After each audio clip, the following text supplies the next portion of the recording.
Welcome to Finlos Asks. I'm happy to introduce you to Devon.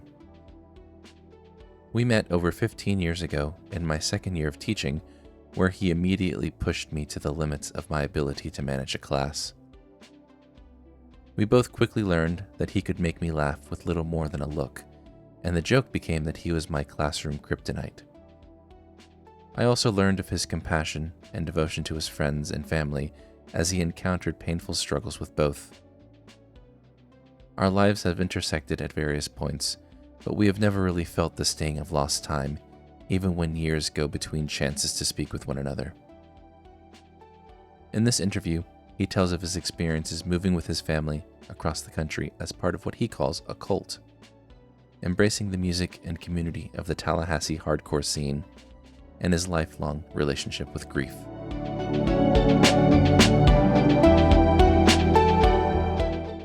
You and I have been, we've known each other for 17, 18 years. It's amazing how much we still learn about each other just through talking. It's crazy. I didn't realize it had been that long. So I started teaching in 2005, and you were a sophomore that year. And I didn't have you as a student until like 2006 or 7. So, so it's been 16 years. 16 years we've known each other. More about half your life. Oh, more than that. more than this body's age, more than half this body's age. And just thinking about this, I was part of my process for doing this is kind of constructing a timeline, and first meetings are always gray. Like I don't have a specific or concrete memory of when you and I first interacted with each other. I just have a cluster of situations that just they all just really stand out, and obviously there were just some intersecting students as well, because that first year for me at Lincoln, I had that whole cadre of punk kids. I had Mike and Cody and Shanigan. Oh boy. I had all of them, and they were all in the same class. And so I knew of you vicariously. Like I'd see you walk through the hallways and talk to them. But I think I finally like properly had you in my class the next year. What do you remember of those years back in Lincoln? I want to say that at one point, I don't know if it was you or someone else, where we met because I was supposed to meet up with my guidance counselor. Oh yeah. And I mistook my guidance counselor for you.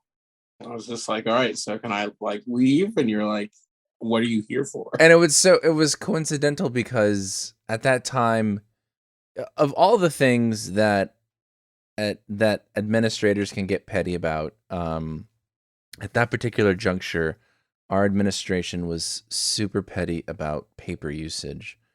And so they made it as hard as possible for teachers to use the copy machines. And so one of the copy machines that I was able to use was located in the guidance office.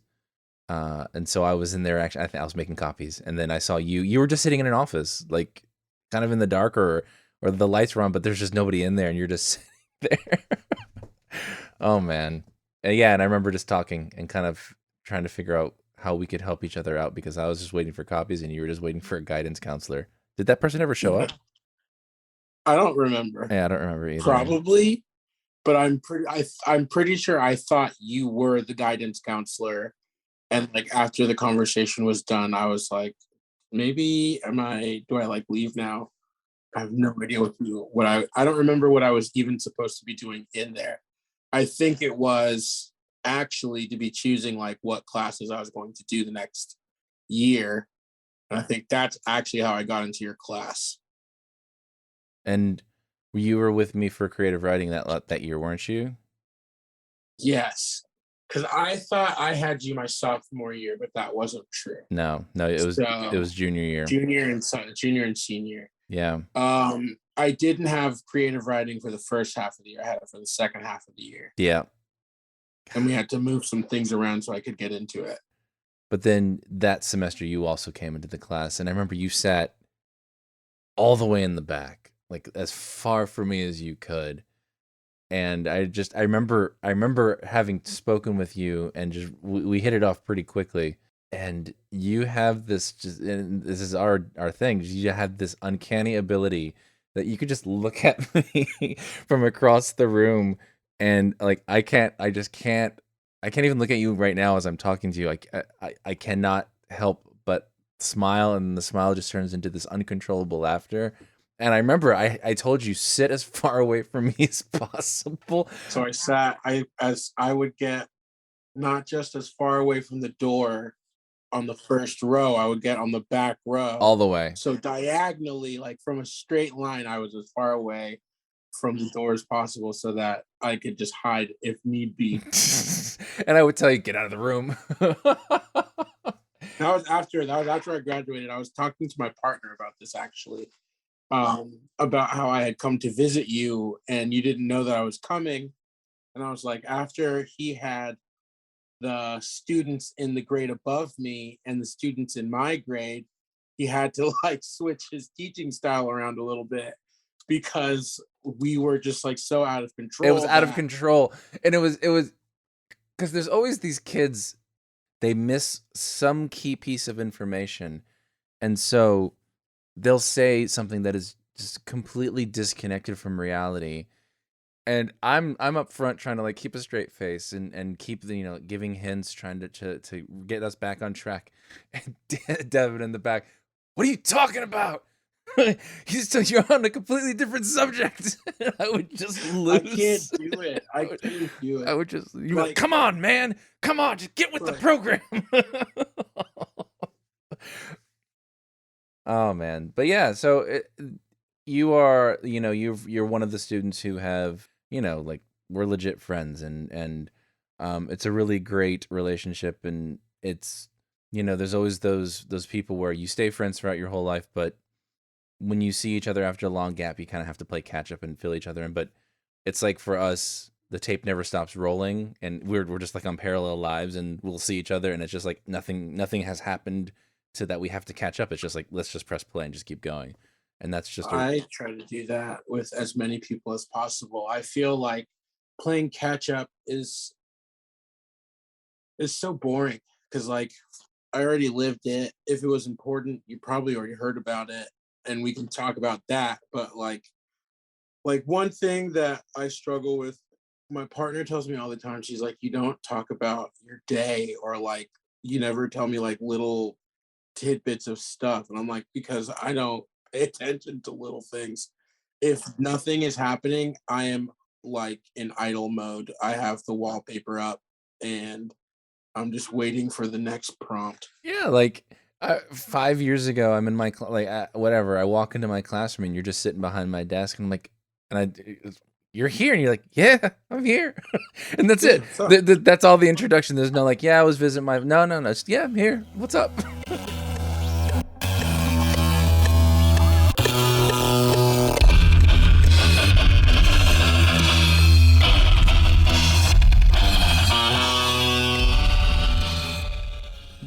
Before Tallahassee, because you haven't lived in Tallahassee your whole life. Like, what's the story? Where were you born, and kind of what's been your path? Oh man, that's a good laugh. I grew up not in a typical manner, I would say. I tell people all the time. I was born in Miami, I think, or Hialeah, depending on how local you are to that area to know the difference. I'm a twin, so there was two of us that came that day. And growing up, we moved around a bit. We moved around Central and South Florida for the first kind of block of life. Then we moved to Nashville, Tennessee around 96, maybe, something like that. All I remember is it was 96 and Bush was president. And that's probably like my earliest memory of like knowing time. And after that, we moved to California, first Hacienda Heights, which is like more south than central. Like it's still Southern California, but not like Orange County. But then we did move to Orange County. We moved to Huntington Beach. Mm-hmm. Um, I mean, before you go any further, I mean, is there a specific reason why you're moving? Is it work stuff? my parents, that's why I laugh. So the reason that I tell people that I grew up weird is that like to say it as cut and dry as possible, basically my family, like we grew up in a cult. So there was this kind of like Christian church, and it was very inclusive, but also as soon as you were included, it became super exclusive to anybody who wasn't inclusive. So it was, the whole point was to get as many people to join this church as possible. So, Everybody's welcome. Just don't you. Nobody's allowed to but if leave. they're not here, yeah, but if they're not here, then they are not, you are not the same as them kind of mentality. And they moved my parents around a lot because my parents are very musical people. So they would go from city to city and like kind of like get things in order for like the church to be thriving better, like better music, better energy, more people, etc., etc. And a bunch of people were moving to California and a bunch of stuff I didn't understand at the time. I just knew that we just moved around a lot is all I understood. Are you still? Do you still have any connection with those folks, like the church people?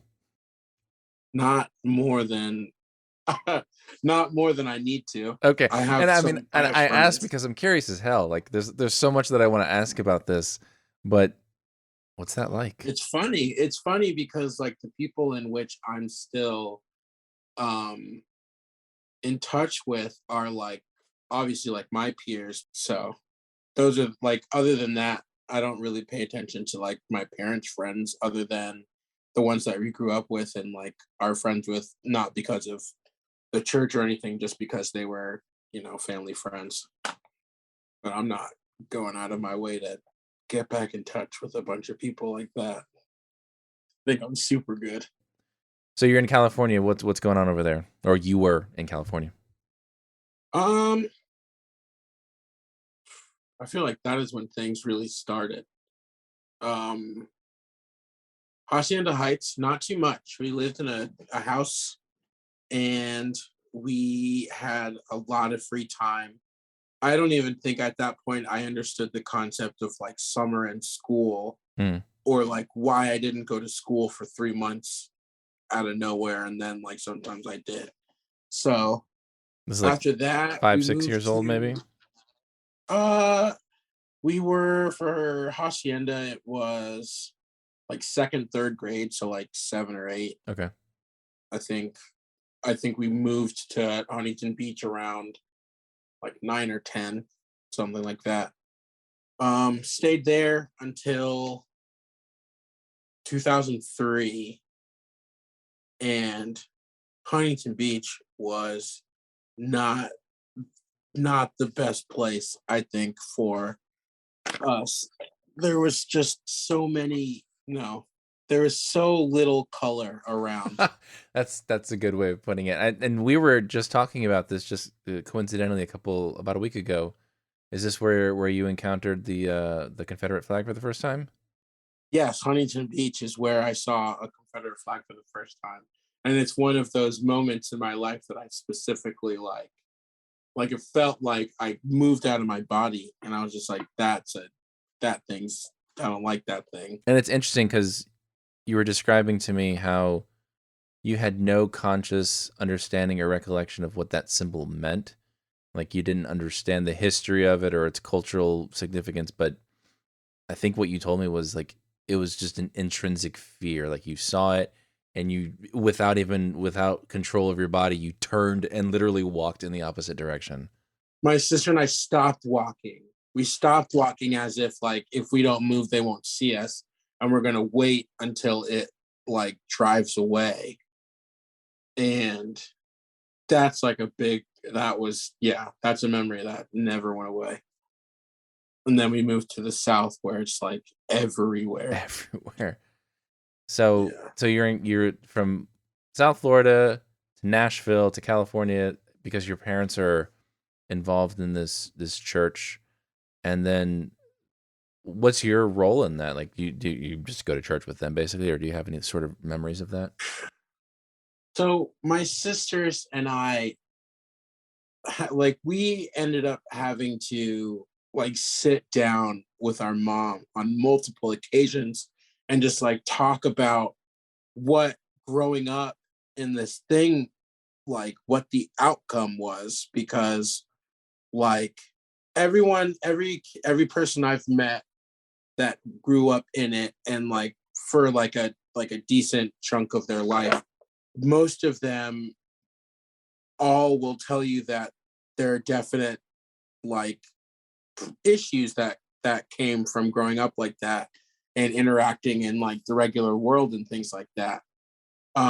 Our role really was to not make our parents look bad. Okay. So like there was a definitive hierarchy in this church, and the closer you were to this person who's like leading the church, the more, I don't know, more important you are, whatever amount of power comes with being in this community. And my sisters and I were trying to like put it together what it felt like for us, as like their kids, because my parents in this community were pretty popular people, like pretty well known and like well loved people. So it's like we weren't like big business. The family wasn't big business, but we're not going to be showing up places acting stupid at all, Like, ever. I got you. And was this a full-time gig for them, or did they have, normal 9 to 5s? In California, I think it was a full time gig. And before, like, I think most of the 90s, things were just happening for them because of this community. Like, my father was telling us stories about like what the 90s, like the 80s and 90s was for him and my mom, like having these like people around, and how like one day we moved into some affluent neighborhood in South Florida. I don't remember what it's called, but it's like in Davie or something like that. As we're there, one of his friends was one of the people who like built offices. He was just like, you know, um, if you just like give me a little bit of time, I can just like build you an office in your garage. So he built him a full cubicle office with like the walling, and he like wired things for him, and like had like all of these things set up, and like all of this stuff happened in a day. So we move into the house, a bunch of people show up and move a bunch of stuff in, everybody leaves. And because my dad's basically working from home, we move in and we just never come back out for, unless we're like leaving twice a week for church or to go do whatever. And he said that people in the neighborhood thought that he was a drug dealer.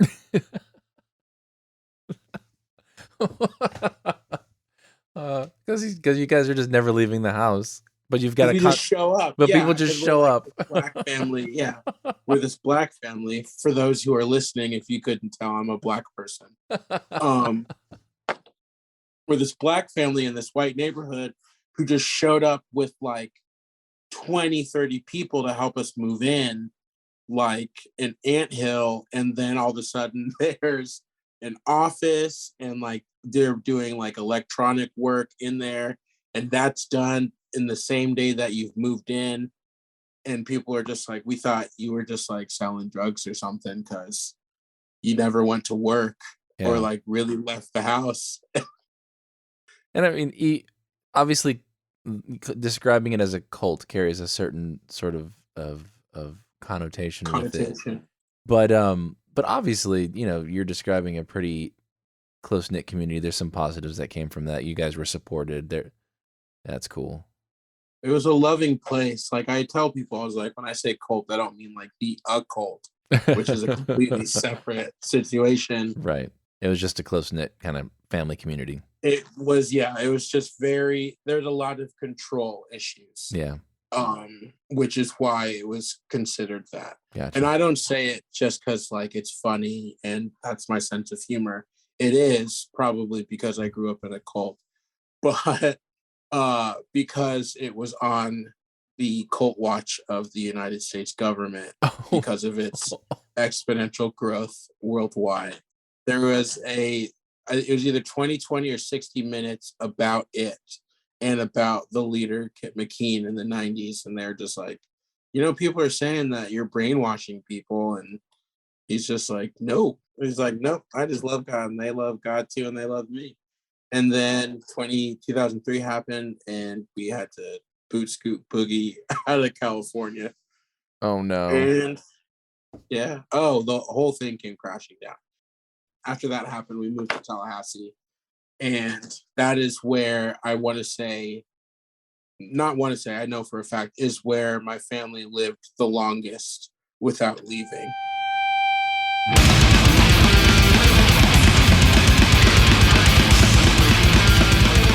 So there's this other aspect to you that is, I think, fundamental and still something of a mystery to me. And it's not because it's strange or weird or anything like that. It's just because I am not a part of it. The hardcore music scene, like that, I see that. I've followed your life as that's always been there for you. How did you get into that? And did that start in Tallahassee? Yeah, Yeah. it started on my twin sister was the first person to introduce me to that kind of music.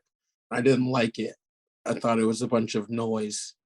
And then eventually something clicked and I learned how to listen past the noise and hear what was going on. Uh huh. And it just resonated. What is it in this music that really got you? The band that clicked to me back then is not a super important band nowadays. They weren't like, you know, instrumental in the hardcore movement. It was just a silly band with like goofy lyrics called CDC back then. Mm-hmm. And that was the band that I was just like, oh, this is fun and funny, and I'm into it. I would definitely say since I started going to shows, the two most influential bands that existed would be a band called Have Heart and a band called Foundation. Those were just the two bands that everybody was super into when they existed. Well, let's go back to sort of the beginning, and I'm your beginnings in Tallahassee. You're hearing this music for the first time with your sister. Um, was it going to a show, or was it just kind of hearing it on repeat for a while? I don't remember. I just remember the first day of school at Lincoln. There was these neighborhood kids who had showed up, and it was their first day of high school and they wanted to be like, you know, do something funny and show that like we don't care. So they brought lawn chairs to sit, and the people whose chairs it was, instead of getting upset about it, just climbed over the fence and and like first sat in the chairs and then climbed back over and kept it going. And then everybody started hanging out, and that was really how I got into everything. Yeah. Eventually, I don't know. So it sounds like it's almost a mixture of the right people, the right time. Yeah, for the music, it's definitely not just the music that keeps people around, Yeah. because all in all, it really is just a bunch of garbage noise. But What's a live show like for a hardcore like show for like a regular person, for you? Like, I mean, what goes on at these shows? a lot of movement, a lot of energy, a lot of chaos. But like I think that the phrase organized chaos, I think, is just an inherently silly thing to say.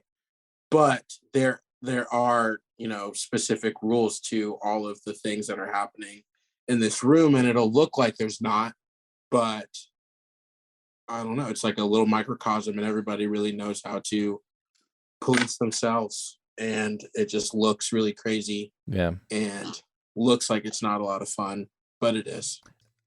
I've seen pictures and videos of these shows, and it's like if you blur your eyes and you don't focus on any individual, because if you look at one person, all you're gonna see is a bunch of thrashing and punching and but if you like blur your eyes and you don't focus on any individual, it looks like this organic, natural motion. Everybody kind of blends into each other.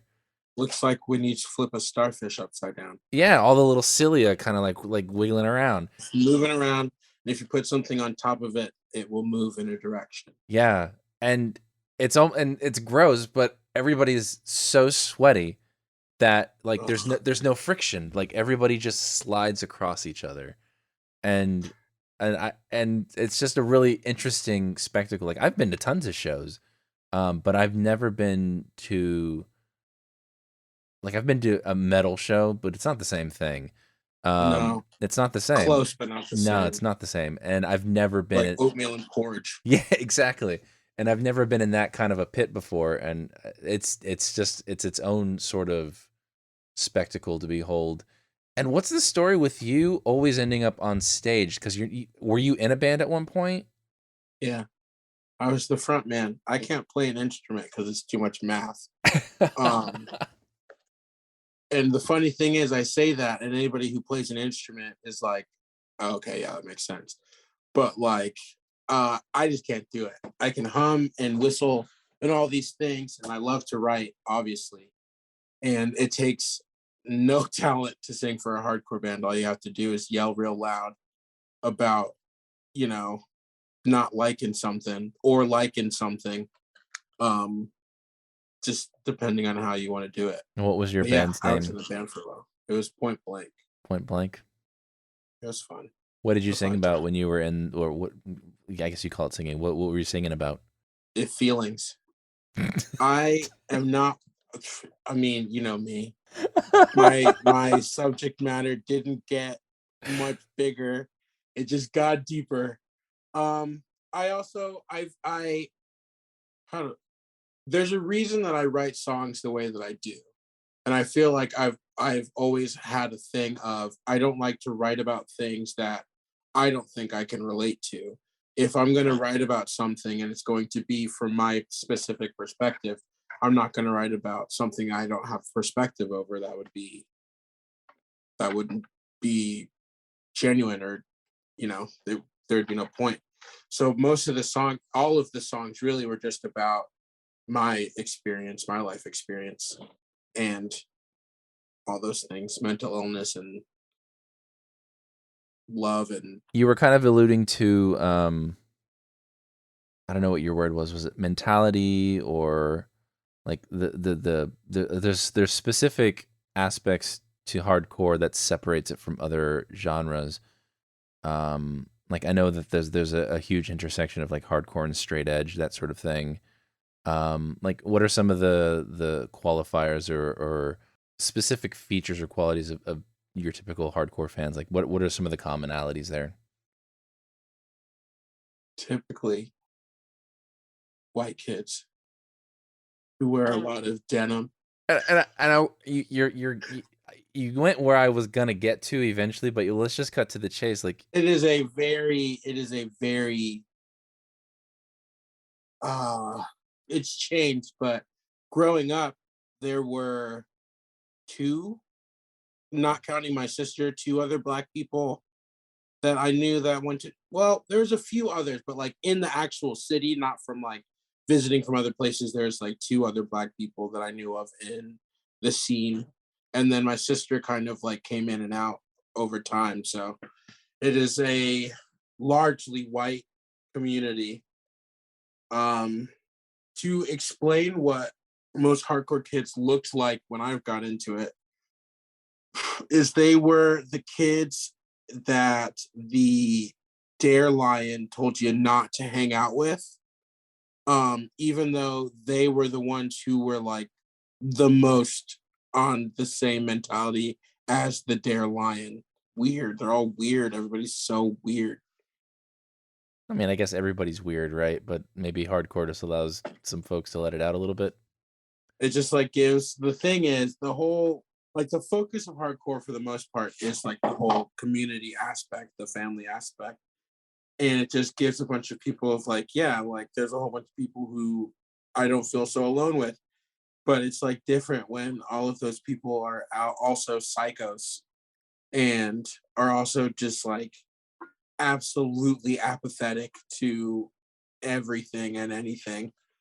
I always found this that dichotomy kind of bizarre because I remember the hardcore kids that were in my classes, they were pretty strict about their like their straight edge mentality and we're no smoking, no alcohol, no caffeine. Like it's pretty Some people, serious, yeah. pretty serious stuff.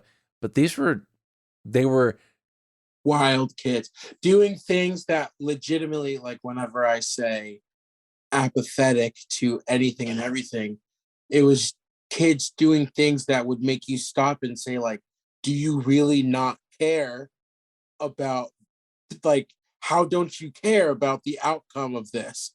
Because it's not even doing anything bad to other people, just you. Like what you're doing is dumb.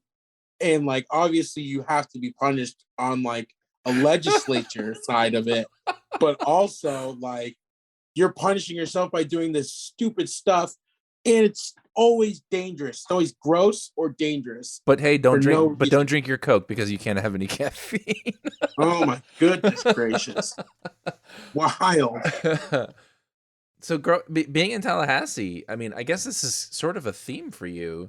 Huntington and all those places in California were distinctly white. Tallahassee's, I mean, it's a southern town, so it's an even split. Hacienda had more like Spanish people. Okay. But Huntington Beach was like a lot of white people. A lot of white people. And typical of many cities in the South, Tallahassee is a good mix, but there's a very clear dividing line between stuff. And Mm, yet you were yeah. constantly on the other side of the line. Why do you All the think time. why do you think that is? I do what I want. That is the full and honest answer. I do what I want, and I talk to who I want to. I'll hang out with who I want to. Um, and that has always been my biggest problem as well. Is I do what I want and I don't do what I don't want. Um, so if I want to hang out with whoever I want to hang out with, cry about it. I don't know. Boo Because no, it's getting boo hoo. hoo. I mean that with all my heart and soul. If what I'm doing bothers you, that's just so sad.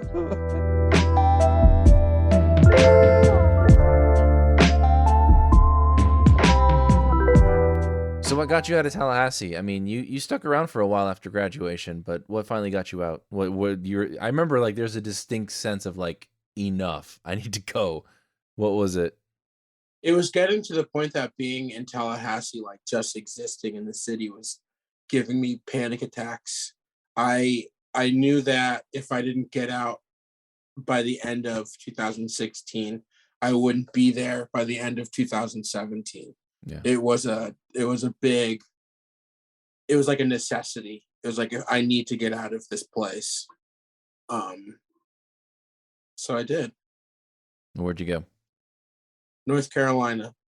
No, I had a lot of friends here from like being in the hardcore community. So I moved in with a friend here when I first got here. But as soon as I left my city thinking like I've got to get out of here, I've been here too long, all of the people that I moved to this city for also got that same feeling. So I moved here and then all of my friends moved away. So then I'm just chilling here. I remember that was rough. I remember you saying that like you got there and there's about 5 minutes of overlap where you're like, this is cool, this is awesome, and then bye.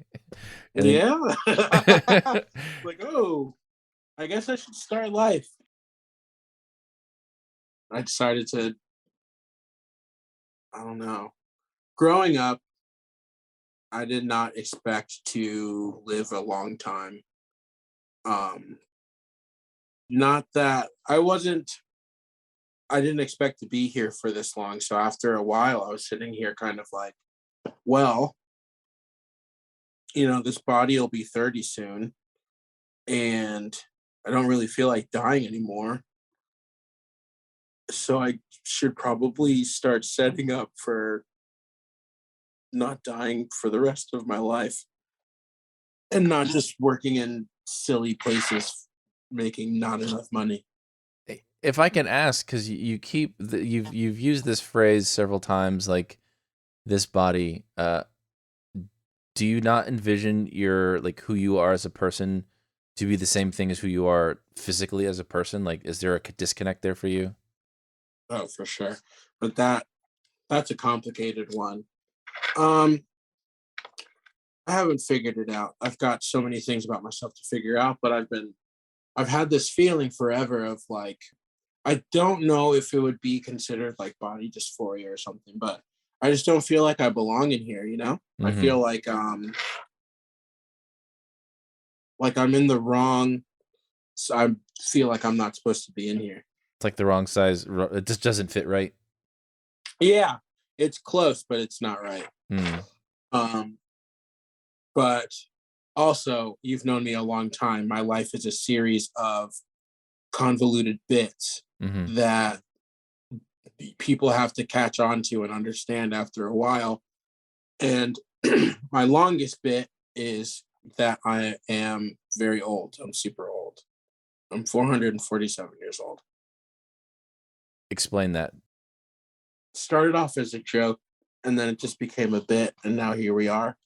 I feel like if somebody were to ask me my age on a polygraph test and I said 447, it would come up But as a truth. you've said it enough times that it just kind of feels right. Yes, yes. Yeah. And the thing is, the funny part is, I started doing this at 438. So now it just sticks.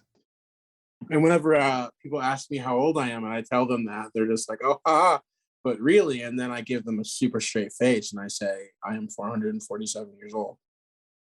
And they're like, "Oh, are you a vampire?" And I'm just like, "That is no."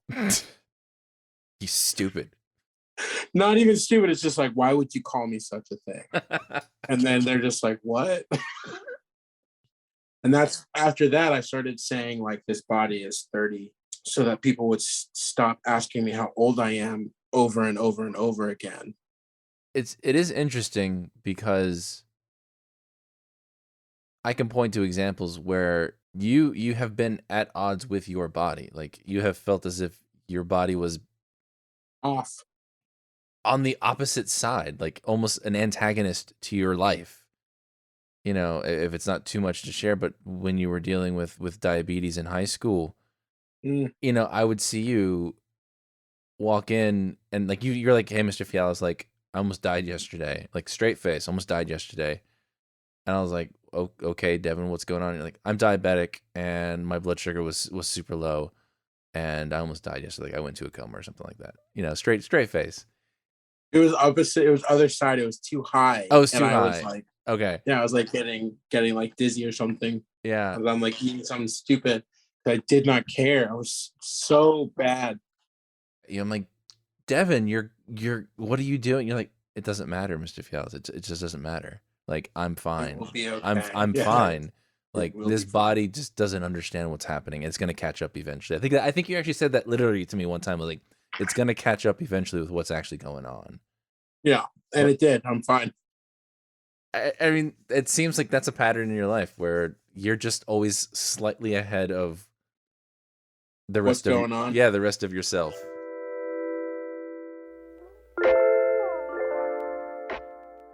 So what are you working towards right now? I know that you're working a lot, but like what's the next step?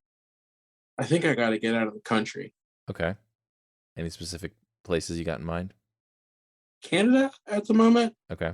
Um, Meet up with a partner and do that life thing. Life is good. It's It can be. it can be. That's fair. Been a little hard. It's been a rough go the last year or so, but Yeah. I mean, if you're okay to talk a little bit about it, I know it's still pretty fresh, but you lost your mom recently. How are you? How are you? I mean, it's a dumb question, I know. No, it's not, because it's a complicated answer. Um, because like, mm, I'm no stranger to grief. I Hmm. think even since I've known you, even before I left Lincoln, there was a lot of death going around, and a lot of, you know, and it happened so often that I remember growing up, even to like last year before my mom passes. We were talking, and she had always kind of said, like, she'd always kind of brought attention to the fact that I had lost a lot of friends in my lifetime. And she's just like, "You've lost so many people." She's like, "I just get really sad that you keep losing so many people." And she's like, she at different points had told me that, like, I had lost more people in my life than she had in her lifetime. And that always kind of worried her. So I've always kind of had this kind of working relationship with grief, but it's a lot different.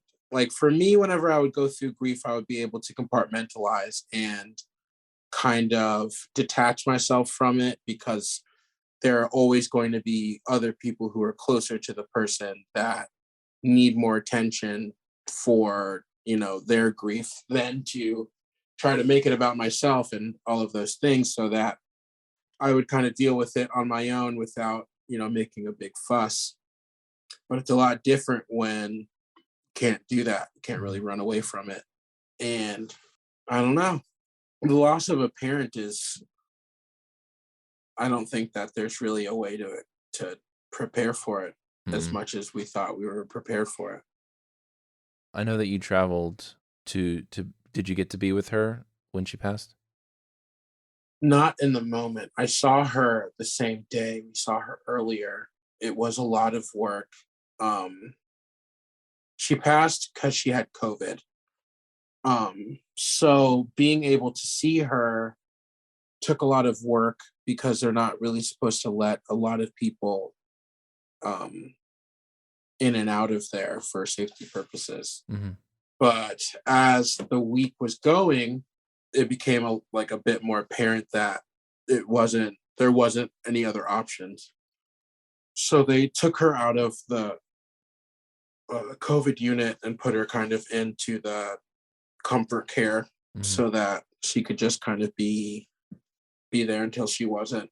And we were supposed to go there and, I guess, kind of pull the plug, but my mom being my mom, growing up in the church, my parents would always say that we had to leave about an hour and a half before we left, because they had to go talk to everybody and say goodbye to everybody. So they could never say bye without talking to everyone. So my mom, um, her brother lives in Panama City, and wasn't sure he'd be able to come out and see her, because like his car was messed up and like things like that. So my dad like paid for him to get his tire fixed or get his car fixed, or whatever is going on. And he was able to come.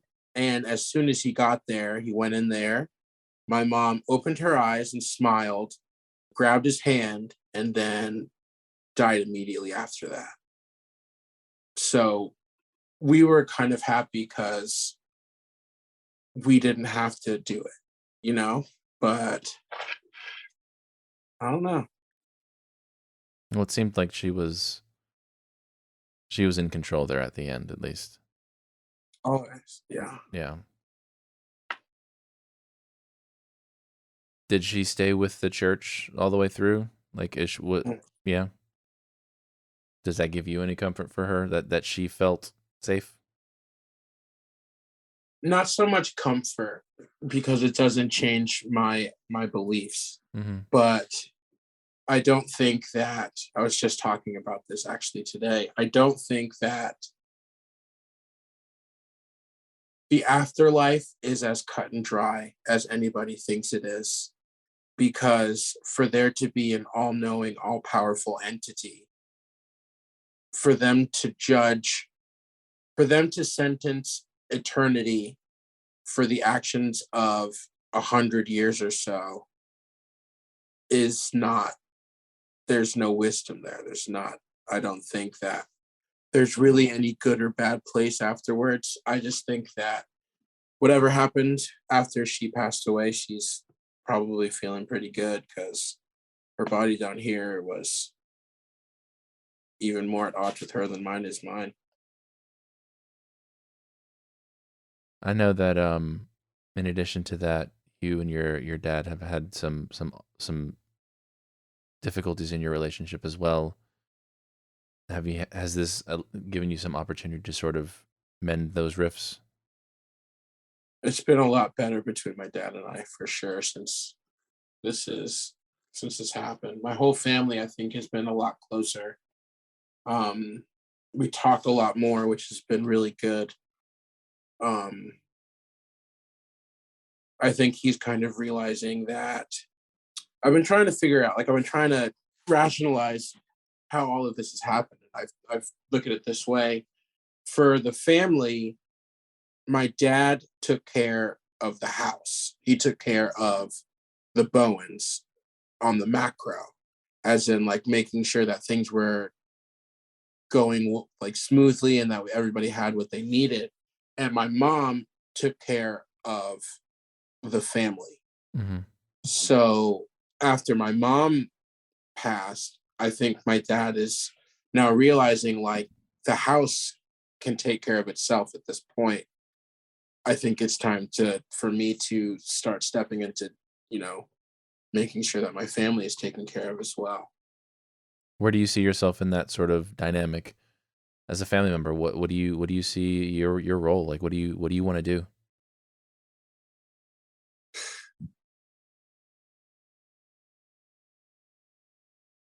That's the hard part because I'm not sure what if any of us really know our roles anymore. Yeah, and maybe even a different question would be how like your parents and how different from your parents. Like what are the things that you're going to carry? Mm, I definitely think I'm going to take my mom's model on how to at least treat my kids and understand my kids. Um, so some of the things that I know I've been struggling with and my twin sister has been struggling with. Last year, Colby got like she got the diagnosis that she's autistic, which is for her makes our entire lives make a lot more sense. And like it's been, I think, pretty good for her to know that and all of those things. And one of the things that she had said to me and had kind of talked to us about is that even when she didn't know that she was autistic and just felt like she was this weird alien with a bunch of people that she couldn't understand, my mom always had a way of making people feel understood and seen. And my sister said that my mom was the only person that had ever made her feel like she wasn't, I don't know if she said alone, but basically she said that my mom was the only person who she felt actually understood what she was going through and what she had in her head. And I really want to be that kind of parent, but I also think that my dad has a lot of qualities that I think I have taken. Not all of them good, but I think that the reason that I would say that I'm a strong person is because of my dad. But the reason that I would say that I'm a caring person is because of my mom. Yeah, I think one of your greatest qualities, again, this is going back to it doesn't matter how much time goes between whenever we see each other, but when we are together, and it's not just me, it's when you're with anybody, like you are fully present with that person. Like in that time, however short or long that time is, like you are fully present for that person in that space and in that time. And I think that that's such a rare quality. Like it is undivided and it is full. And I think a lot of people actually are kind of, it's an intense feeling to be in the presence of somebody who can be that present. But it's also just such a profound experience. And I think that that's an amazing gift that you have. It's a truly special quality. Thank you. Whenever I get the opportunity to speak to you, it's always just such a joy because I don't know. I think that you're an atypical person for many reasons that we've talked about, but I think that I don't think you're wrong. I don't know if it's a literal 400-year-old person, but you 4.5. I'm sorry, 4.5 centuries. You have always been able to just you're just special, man, and it's really great. I'm really happy to see the person that you're still becoming. Who are you? Who do you think you are? Like, what are you becoming?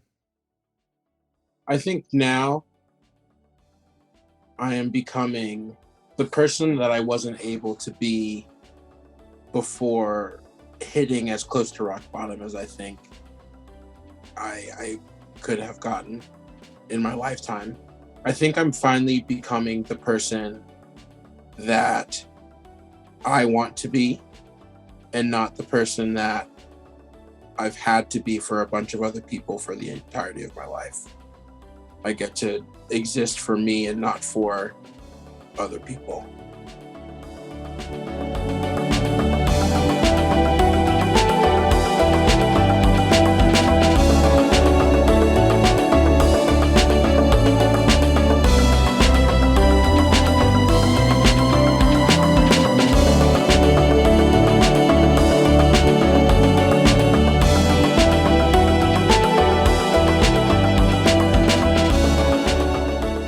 Everybody listening to this podcast, look up Stanley Meyer. The government is lying to you.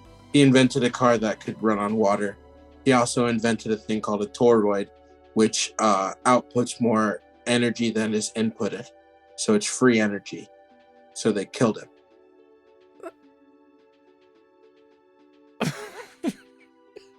Stanley Meyer, everybody. The government's lying to you. Devon, that's against all the rules of physics. It doesn't work. No, don't get closer to the camera.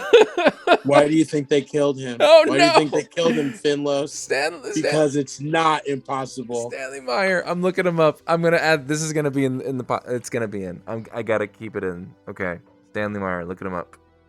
All right, I'm gonna send you a video of his water car. Oh no videos, please.